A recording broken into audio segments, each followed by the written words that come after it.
अहम दिन है। इस्लामी साल का पहला महीना मुहर्रमुल हराम और ख़ास तौर पे उसकी 10 तारीख आशूरा जो है इस्लामी तारीख़ में ख़ास अहमियत रखता है। एक ऐसा दिन है जिसमें इतने बड़े बड़े वाक़यात हुए कि जब पढ़ते हैं तो अकल हैरान हो जाती है। मगर आज स्पेशली हम बात करेंगे इमाम आली मकाम, इमाम अर्श मकाम, इमाम हुसैन रज़ियल्लाहु ताला अन्हो की शहादत वाले दिन यौम आशूरा को जो वाक़या हुआ।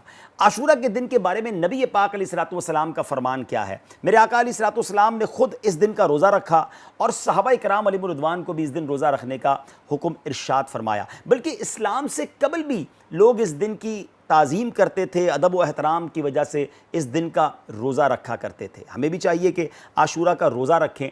अब आशूरे के दिन हमने क्या क्या काम करने हैं, आज यूँ समझिए कि कुछ आशूरा की इबादत के बारे में बात करते हैं। आशूरा का रोज़ा गुनाहों को मिटा देता है। जी हाँ, नबी पाक सल्लल्लाहु तआला अलैहि वसल्लम का फरमान आली शान है और ये मुस्लिम शरीफ की हदीस है